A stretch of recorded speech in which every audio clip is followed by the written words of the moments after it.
Good morning all of you. Today we discuss the very special horoscope. अगर एक special horoscope के बारे में बात करता हूँ तो बहुत ही इंपॉर्टेंट कॉन्सेप्ट है, आपको वो याद रखना है। आपका वो इंपॉर्टेंट कॉन्सेप्ट मैं बताने वाला हूँ। आपके इंपॉर्टेंट कॉन्सेप्ट क्या है? इंपॉर्टेंट कॉन्सेप्ट आपका ये है, इस तरीके से हॉरोस्कोप बनी हुई है आपकी, देखिएगा। इस बड़े लेवल पे मैं थोड़ा सा बना रहा हूँ उसको। Okay, then this one and this one and this one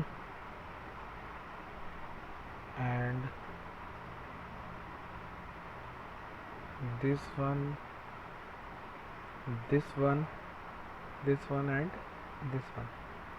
ये मेष लगनी कुंडली, यहाँ 1 लिखा हुआ है, यहाँ 2 लिखा हुआ है, यहाँ 3 लिखा हुआ है, यहाँ 4 लिखा हुआ है, यहाँ 5 लिखा हुआ है, यहाँ 6 लिखा हुआ है, यहाँ 7 लिखा हुआ है, यहाँ 8 लिखा हुआ है, यहाँ 9 लिखा हुआ है, यहाँ 10 लिखा हुआ है, यहाँ 11 है, यहाँ 12 है। इसका मतलब आपका लगन ही 1 से स्टार्ट हो रहा है। आपका लगन ही 1 से स्टार्ट हो रहा है। इसका मतलब आपका जो कुंडली है आपकी मेष लगन की कुंडली है। अगर मैं कुछ इसमें प्लैनेट्स प्लेस करता हूँ, आप देखिएगा 5th हाउस में मैंने प्लैनेट्स किए। जैसे आपका मार्स है, मार्स मतलब मंगल है, मार्स आपका है 5th हाउस में, ठीक है। मार्स के बाद आपका मून है 5th हाउस में, मून है प्लेट के। मून के बाद आपका है वीनस है एंड मरकरी है, मरकरी है आपका, ठीक है। एंड मरकरी के बाद आपका है मार्स हो गया, मून हो गया, वीनस हो गया, मरकरी हो गया एंड केतु भी आपका है। तो केतु यहाँ होगा तो राहु यहाँ होगा, क्योंकि डायगोनल पोजीशन पे होते हैं। मैंने बताया राहु यहाँ होगा 11th हाउस में। यहाँ से सप्तम दृष्टि डालते हैं, यहाँ से 7th गिरेंगे, 1 2 3 4 5 6 7। तो 5th हाउस में राहु केतु होगा, क्योंकि राहु और केतु डायगोनली बैठते हैं। मैं बता चुका हूँ, राहु और केतु आपका डायगोनली रहते हैं, 180 डिग्री का फेस बनाते हैं। और राहु केतु के 1 साइड सारे घिरा आ जाएँ तो वो कालसर्प योग बनता है। ये मैं बता दिया, ये वाला कॉन्सेप्ट आपको, ठीक है।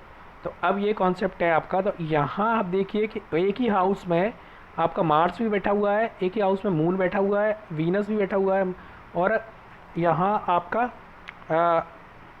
मरकरी बैठा हुआ है, केतु भी बैठा हुआ है। 5 ग्रह एक ही घर में बैठे हुए हैं। राहु और शनि, यहाँ सैटर्न यहाँ बैठा हुआ है, सैटर्न आपका इस हाउस में बैठा हुआ है, सैटर्न, ठीक है। शनि यहाँ बैठा हुआ है 9th हाउस में। और जुपिटर बचा है, जुपिटर 3rd हाउस में बैठा हुआ है, जुपिटर आपका 3rd हाउस में है, ठीक है। ये जुपिटर है, ठीक है। अब देखिए कि आप इस कुंडली बड़ा कॉम्प्लिकेटेड कुंडली हो गई है। उसका रीजन है कॉम्प्लिकेटेड कुंडली, क्योंकि इस कुंडली में खिचड़ी बन गई है, मतलब एक तरीके से कॉम्प्लिकेटेड हो गई है, क्योंकि सारे प्लैनेट एक ही घर में आके बैठ गए हैं। तो वहाँ हम कैसे मेजर करते हैं कुंडली, कैसे देखते हैं? सबसे ज़्यादा ये टिपिकल टास्क होता है किसी एस्ट्रोलॉजर के लिए कि हाउ कैन बी मैनेज, और दिस इज कॉम्प्लेक्स कुंडली कैसे देखते हैं? How can be manage the complex कुंडली। ये कॉम्प्लेक्स कुंडली है आपकी, और कॉम्प्लेक्स कुंडली को कैसे मेजर करते हैं, कैसे देखते हैं, मैं बताने वाला हूँ। कि अब देखिए, इस जो प्लैनेट है 5th हाउस है आपका, 5th हाउस का डायरेक्ट आपका जो 5th हाउस है, 5th हाउस किसका होता है? जो 5th हाउस है वो है एजुकेशन का हाउस है, संतान का हाउस है। या 5th जो हाउस है एजुकेशन का हाउस है, संतान का हाउस है एंड लव रोमांस का हाउस है। ये मैंने बता चुका हूँ ये। अब ये 5th हाउस में प्रॉब्लम क्या है कि 5th हाउस में सारे 5 घेरे मिलके 5 प्लैनेट बैठ गए। तो यहाँ आप देखिए, मार्स भी बैठ गया, मून भी बैठ गया, वीनस भी बैठ गया, मरकरी और केतु। अब यहाँ फ्रेंडशिप देखेंगे, आप देखिए इसमें, आप देखिए मून, अब यहाँ 2 कलर से ढसे मून और मार्स की मैं बात करता हूँ। ये मून और मार्स है, ये आप देखिए, मून और मार्स, ठीक है। तो मून और मार्स की अगर मैं बात करता हूँ, ये मून है आपका, ये मार्स है, ये दोनों फ्रेंडशिप है। ये आप फ्रेंडशिप चार्ट देख सकते हैं। और जब मरकरी एंड वीनस की बात करता हूँ, केतु की बात करता हूँ, ये आपस में फ्रेंड है, ओके, ये फ्रेंडशिप है। वीनस की, मरकरी की, केतु की आपस में फ्रेंडशिप है। बट इन तो इसमें 3 जो ग्रह हैं, वीनस हो गया, मरकरी हो गया, केतु, ये आपस में फ्रेंड है। एंड मून एंड मार्स आपस में फ्रेंड, ये आपस में फ्रेंड है। तो ये आपस में फ्रेंड है, और ये 2 इसके फ्रेंड नहीं है। ये एक बड़ी कॉम्प्लिकेटेड कुंडली है ये, और ये क्या है, एक दूसरे के फ्रेंड नहीं है, ओके, फ्रेंड नहीं है। तो इस समय हम कुंडली को कैसे देखें और कैसे मेज़र करेंगे कुंडली, बड़े टिपिकल टास्क, बड़े इंपॉर्टेंट कॉन्सेप्ट है ये। आप देखिए, इस समय हम क्या प्लैनेट्स की डिग्री को देखेंगे। प्लैनेट्स की डिग्री आप देखेंगे, आपका मून की डिग्री क्या है, वीनस की डिग्री क्या है, मरकरी की डिग्री क्या है, केतु की डिग्री क्या है आपकी कुंडली में, वो बहुत इंपॉर्टेंट कॉन्सेप्ट है इसको देखने के लिए, क्योंकि बड़ी कॉम्प्लिकेटेड कुंडली होगी कि एक ही प्लेस पे 5 प्लैनेट आके बैठ गए, हम वहाँ कैसे मेजर करेंगे, कुछ फ्रेंड्स हैं कुछ फ्रेंड नहीं है, तो वहाँ आपको बड़े मिले जुले रिजल्ट आएंगे, एज अ साइनसोइडल रिजल्ट आएंगे, कभी अच्छा कभी बुरा।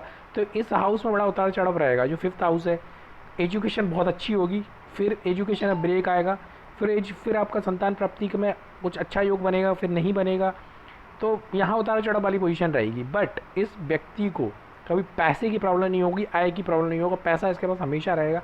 उसका रीज़न ये है आपका 11th हाउस। 11th क्या होता है, आय वाला हाउस होता है, ये पता है आपको। और ये आय वाले हाउस के सप्तम दृष्टि देखिए यहाँ से, 1 2 3 4 5 6 7 सारे प्लैनेट की 7th व्यू तो रहता ही है, सारे ग्रहों का 7th व्यू उस आय वाले हाउस पर पड़ रहा है, हाउस वाले हाउस। तो इस में पैसे का प्रॉब्लम तो कमी नहीं रहेगा, सारे ही अपनी दृष्टि डाल रहे हैं इसमें।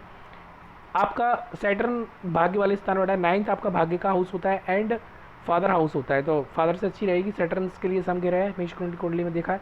और थर्ड 1 2 3 4 5 6 7 और जुपिटर की इस पर क्या बोल रही है, जुपिटर अपना व्यू डाल रहा है इस पर, तो इसकी ये भाग्य अच्छा रहेगा इस व्यक्ति का। बट इसके लिए मरकरी, मैंने बोला मेष लगनी कुंडली में मरकरी खराब है, बुध खराब है, एंड इसके लिए मैं आपका वीनस खराब है, बुध और वीनस खराब है। तो बुध और वीनस कभी भी अपनी महादशा में इस एजुकेशन और इसमें अच्छा रिजल्ट नहीं देंगे। मरकरी और बुध के मून और मार्स बहुत अच्छा रिजल्ट देंगे, क्योंकि ये इसके कुंडली के योग कारक गिरह हैं। ओके, सन को हम भूल गए, सन यहाँ हमारा है, तो सन बहुत अच्छे रिजल्ट देगा इसमें, प्रोफेसर माता से ब्रह्म ये सब रहेगा। तो बड़ी कॉम्प्लिकेटेड कुंडली जब हम देखते हैं, तो कॉम्प्लिकेटेड कुंडली हम डिग्री देखते हैं, किसकी डिग्री अगर ज़्यादा है, अगर वीनस की डिग्री ज़्यादा है यहाँ प्रॉब्लम क्रिएट कर सकता है। इसमें पावर, जब भी हम कॉम्प्लेक्स प्लैनेट की बात करते हैं, जहाँ जिसकी पावर होती है उसकी ज़्यादा चलती है, मतलब जो ज़्यादा पावरफुल है, और पावरफुल डिग्री से पता चलता है, और डिग्री 12 से 22 के बीच में है तो बहुत पावरफुल डिग्री मानी जाती है। इस तरीके से हम कुंडली को देखते हैं, और बड़ी कॉम्प्लिकेटेड कुंडली डिग्री, इस कुंडली को देखने का एक ही तरीका है, वो है डिग्री और फ्रेंडशिप, ठीक है। तो 5th हाउस, लेकिन इस तरीके से हम मेजर करते हैं, बड़ी कॉम्प्लिकेटेड कुंडली। तो आप देखेंगे कौन सा ग्रह पावरफुल है उसकी चलेगी। अगर ये मान लो पावर लेस है, इसकी डिग्री कम है वीनस की या मरकरी की, तो वहाँ कोई मतलब का नहीं है वीनस और मरकरी। अगर पावर मार्स की ज़्यादा है, मून की ज़्यादा है, मून की, तो उसकी जिसकी डिग्री ज़्यादा है उसमें उसकी चलेगी। एंड जो आपके लिए मारक है उसको डिग्री को कभी ना बढ़ाएं, ये बहुत इंपॉर्टेंट कॉन्सेप्ट है। तो we will continue next lecture, bye, take care.